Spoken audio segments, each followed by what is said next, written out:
Quinton Klabon, Institute for Reforming Government, is standing by on the Middleton Ford hotline to talk about it. Hey, Quinton. Hey, great to talk to you all today. Yeah, so how'd this work out? How much money are we talking about here? Where did it all go? Do we have any metrics measuring whether any of the money that was supposed to be for COVID, that was supposed to help the kids or whoever, help the community, that it actually went to any of that? It's always about the kids, Vicki, right? That's what all the adults say until the bill comes due, right? So I was trying to think of an analogy for this. You know how so many lottery winners or celebrities end up broke in just a few short years? They get all this money at once, and then they spend it as if they're always going to have those peak earnings. And then the bill for their fourth house comes due, and they declare bankruptcy. That's kind of what's happening in Wisconsin schools.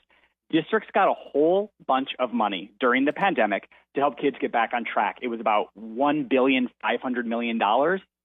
1.5. It's crazy. My nonprofit, the Institute for Reforming Government, as you said, IRG, tracked how districts budgeted every single dollar of that money. If you go online and you search IRG, ESSER, you can find it. So this is the big takeaway. Districts covered permanent salaries that they're going to have to keep paying as long as they keep those staff, with temporary money. That's not a good idea, Vicki, especially when you're losing students. This is actually true. Wisconsin lost about 47,000 students since the pandemic, but added 2,000 staff. That means they lost $850 million in revenue, but added $100 million in expenses. That's like $1 billion gap. And when private businesses do that, they go bankrupt. But what happens in Wisconsin is, as we all know, they go to referendum. So that's really the legacy of this pandemic money.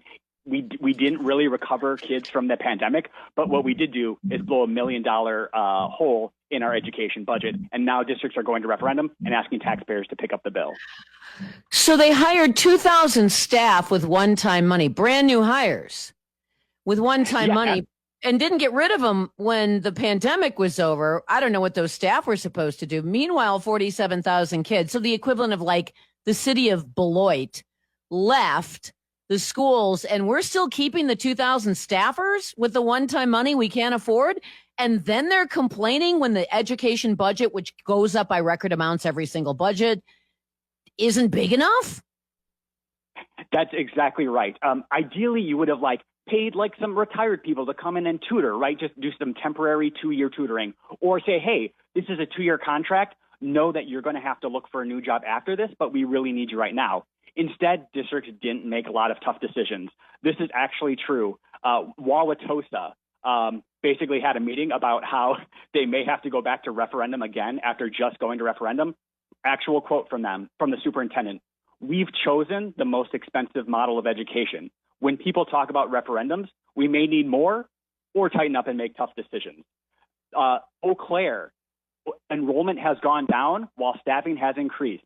That has been purposeful, and that's a conversation we need to have. If your superintendents and CFOs are saying, look, we made some decisions where we added a bunch of expenses and lost a bunch of revenue, it would make me question the leadership of the schools that my children are attending. Nobody pays any attention. That's the problem. So yes, if anyone cared about anything except babysitting, no offense, but that's, I think, if we actually got people to be honest, no one's paying any attention to what's going on in schools. They never go to their school board meetings. They never pay any attention to their budgets. By the way, as the McIver Institute pointed out about 6-7 months ago, most school districts don't even have real budgets. They have dollars in and dollars out. That's all they have. They don't have budgets. So nobody cares. So if people paid attention, then a lot of this would not be happening. Let's talk about the schools who got extra money because they got poor kids. Lots of extra money because, we need extra money during the pandemic because, kids are poor. And that always, it always follows. Kids are poor, therefore money. Somehow those poor kids never do well. How'd they do with their ESSER money? Yeah, let's just focus on Milwaukee. Unfortunately, this is where I live. I really care about, the adults turning that district around to do better for kids. So Milwaukee got 34% of all of the money that Wisconsin got. They don't have 34% of the kids, but they got 34% of the money because they're poor, right? Poor kids need more money, right? And then they got hit with 4 disasters right in a row. that they could have used the money for and didn't. So about 3/4 of the classrooms in Milwaukee Public Schools don't have air conditioning. And when you're having school in August, September, when you're having school in May, June, sometimes those days get really hot. Kids can't learn.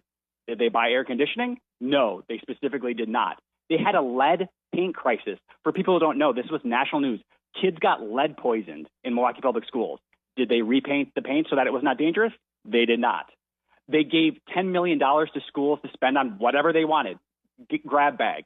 They're going to close some of those buildings because they don't have any kids anymore. So they're going to renovate the building and then close it because it doesn't have enough kids. And then lastly, as everybody knows, they had this big finance crisis. Basically, they didn't turn their audits in on time, and the numbers that they gave DPI were wrong, creating this huge statewide crisis. They could have bought new finance software. They could have hired, temporary people to help fix their finances. They didn't do that. So they got money that they will never have again, levels they will never have again. They could have fixed these huge problems, the excuses they make for not helping children learn. They could have fixed those problems. And instead, they still exist, and kids in Milwaukee are still failing. Money.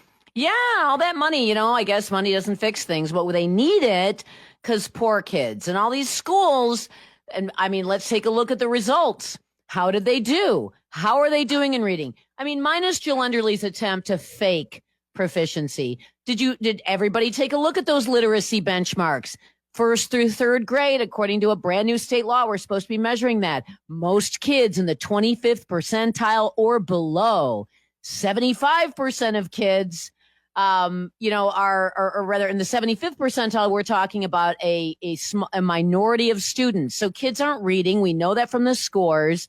All of this money hasn't caught kids up in reading or math, doesn't seem to have improved educational outcomes. Buildings are still falling apart. I guess the only people who benefited were the folks who got permanent fat salaries and got to tap into a pension system that's also going broke. You got it. As you said, for those who don't know, Wisconsin recently changed. They lowered the standards for what passing the state test is. So we had some nerds at Harvard who actually looked into it. They said, look, we can't trust the Wisconsin scores anymore. We're going to measure Wisconsin against all the other states. How well did Wisconsin students recover against the rest of the country? In reading, Vicki, we were 30th. We were 30th in how well kids recovered, 16th in math, just like embarrassingly mediocre. And for all this talk about how money's always going to solve things, how, we're always putting kids first, apparently it's the places like Mississippi and Texas and Florida and Louisiana and all these places that are actually getting results for kids on less money, and not the Wisconsins where we're still treading water. And I think I think the number one thing people can ask is, well, two things. One, what is your state superintendent doing for you? And two, ask their local school districts, how many staff do you have now compared to 5-6 years ago? And if that number is higher, things need to change. Yeah, because we have fewer kids. Maybe there's a handful of school districts that are seeing growth, but most of the school districts are not seeing growth because people aren't having kids and people aren't moving to Wisconsin. So, but we have 2,000 more people. Again, these are permanent salaries that also come with benefits packages, which means they tap into a pension system. And if they stay long enough, we're going to be paying out in pension benefits when they retire. So, I mean, this is crazy. Why not claw it all back? Why not say anything that was funded permanently with one-time dollars is not going to be allowed to be funded any longer? I mean, I think that would be a matter of changing state law, and maybe it might take an act of Congress, but wouldn't that be something? Try to figure out how to keep those 2,000 necessary people. If you're not able to use the previously allocated federal dollars, claw it all back. Yeah, let's call out some good actors. I mean, layoffs are always tough, not denying that, but Oshkosh School District is going to do a bunch of like 30, 40 layoffs because they realize they are reckoning with the reality like, hey, that was temporary money. We don't have the money anymore. We're not going to put taxpayers on the hook for this. So shout out Oshkosh for actually making the difficult decisions. But the thing is, if I was a teacher, I would actually be really mad. Like if you have a certain amount of revenue that you get, you can have, if you have $100,000, you can pay 10 people $10,000, or you can pay 2 people $50,000, right? By hiring more and more and more and more staff, you're actually suppressing the wages of all of these teachers. You could say, hey, you're a superstar teacher. You're getting results for kids. We're going to pay you more. And unfortunately, districts are deciding otherwise. They're throwing more bodies at the problem and not getting results. Oh, that's true, but that's only going to last until the Wisconsin Supreme Court detonates Act 10. Then you won't be able to offer those superstar teachers additional dollars to stay at your school. I'm just, throwing that one out there for future reference, folks. The Wisconsin Supreme Court is poised to detonate Act 10. But that is true. You could have taken those monies and you could have said, okay, you're catching kids up in reading. Good for you. We're going to pay you a little bit extra. Do we need some new administrator? Do we need some new program hack? No. And by the way, Oshkosh doing the hard thing about the layoffs, it shouldn't be that hard. It shouldn't be that hard. Sorry, we're not going to be able to afford this any longer.